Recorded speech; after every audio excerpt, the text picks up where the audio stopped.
میں بیٹا سید سجاد ہم پہلے اپنے بھائی کی فتح کا اعلان کریں گے, ہمیں خالی مقام دیا جائے, مجلس اذا کریں گے, مجلس اذا کریں گے. ایک مرتبہ سید سجاد چلنے لگے, کہا بیٹا شدید سے کہہ دے لوٹ کا سامان بھی لوٹ کا سامان بھی واپس مل جائے. عزیزو ایک خدام نے بیان کیا ہے کہ سب سے پہلے ایک چادر آئی تھی نا, اور چادر پہ میں کیسے پڑھوں عزیز عالم, ایک کرتا حسین کا تھا جو قبر رسول پر پھیلایا گیا ہے. ایک مرتبہ تنزلہ آیا ہے, کرتا اٹھا کے بی بی کہتی ہے بابا ایک زخمی کرتا دیکھ کر آج سے برداشت دے ہوا, بابا میری چادر دیکھیے کتنے تازیانے کتنے نیزے لگے, چادر بچھائی گئی. سید سجاد کو بلائے, بیٹے یہاں تشریف فرماؤ. اور میں کیا بات ہے, سید سجاد نے حکم کی تعبیر کی, بیٹھ گئے نا. اب علی کی بیٹی کہتی ہے بیٹا سجاد کربلا سے اب تک میں تجھے پرسہ نہیں دے سکی, بیٹا تیرے بابا کا پرسہ. عزیز جملہ سنا, سجاد طرف گیا, کہا پھوپھی اماں میں کس کو پرسہ دوں, بابا کا پرسہ دوں, اکبر کا پرسہ دوں, عباس کا پرسہ دوں, قاسم کا پرسہ دوں, اور محمد کا پرسہ دوں. مولانا کسی کا پہلے لائے دیجئے. سرائے شہداء آنا شروع ہو گئے, ایک ایک آتا گیا, بی بی استقبال کرتی گئی. سر حسین آیا ہے, سب بی بیاں جمع ہوئی. لیلہ نے اکبر کا سر لیا, فرما نے قاسم کا سر لیا, رباب نے اصغر کا سر لیا. دیکھ رہی ہے عزیزو, اب ایک آواز ہوئی, ہوشیار بات, کوئی سر ایسا آ رہا ہے. بی بیاں ساری کھڑی ہو گئی ہے. عزیزو تسبیح رکھا ہوا جب سر آیا ہے نا, علی کی بیٹی کو دیا ہے. بیٹا سید سجاد دائیں رخسار دیکھا, بائیں دیکھا, دیکھ کے کہا بیٹا یہ سر کس کا ہے. رو کے سجاد نے کہا اماں یہ چچا عباس کا سر ہے. میرا عباس ایسا تو نہیں تھا. رو کے کہا کہ گھوڑے کی ٹانگوں سے اللہ تعالیٰ کہاں پامال ہوا ہے. عزیزو اب ایک چھوٹی سی تھالی آئی, اس تھالی میں کوئی دو در رکھے ہوئے تھے.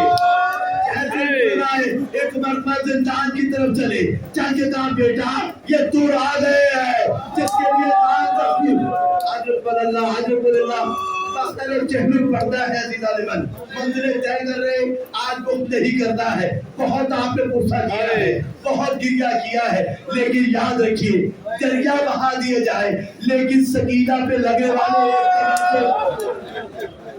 ایک تماچے میں بدل نہیں ہے. بسر باب ازا ایک مرتبہ جب محفل تیار ہوئے ہیں نا تو دیکھا کہ بیوی رواج نظر نہیں آ رہی ہے. تاریخ نے لکھا ہے کہ جب کربلا سے چلے تھے 45 صوفوں کا یہ قافلہ چلا تھا, لیکن جب وہاں سے چھاڑتے چلے کتنے اونٹ چاہیے, رو کر سجاد نے کہا 7 اونٹ چاہیے ہے. عزیزوں نے باقی کے کہاں گئی سواریاں جو بیٹھے ہوئے تھے. عزیزوں جو ظاہر ہے بتائے گے جو چھوٹے چھوٹے بچے تھے دامن پکڑے بیٹھے تھے, ماں کے ہاتھ میں سے پنج بندے ہوئے تھے. جب اونٹ تیزی سے چلتا تھا بچوں کا ہاتھ چھوٹ جاتا, بچہ کہتا اماں کہتی خدا کے حوالے.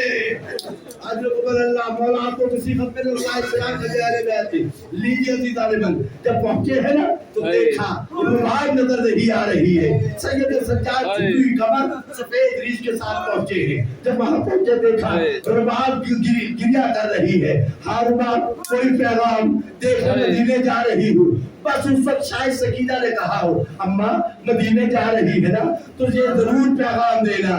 سغرا اچھا ہوا مدینے رہ گئی. شام کے لوگ بہت ظالم ہیں, ہم اندھیرے میں رہے. بتانا میرے رخسار زخمی ہوئے, میرے کان زخمی ہوئے, مجھے تماچے بھی لگے, میری پل زخمی. بس عزیز عالمان میں منزل تک پہنچ گیا ہوں. جب یہ چلا ہے نا قافلہ کربلا کے قریب سے گزر رہا ہے, ادھر رسول اللہ ایک بوڑھا صحابی ہے, مطلب 70-75 سال کی عمر ہے. کتنا بوڑھا ہے 75 سال کی عمر, اور ادھر 23 سال کا بوڑھا ہے. دونوں کی جب ملاقات ہوئی ہے نا تو ایک مرتبہ جابر نے باہیں پھیلائی ہے. جب باہیں پھیلائی ہے سید سجاد کو سینے سے لگایا.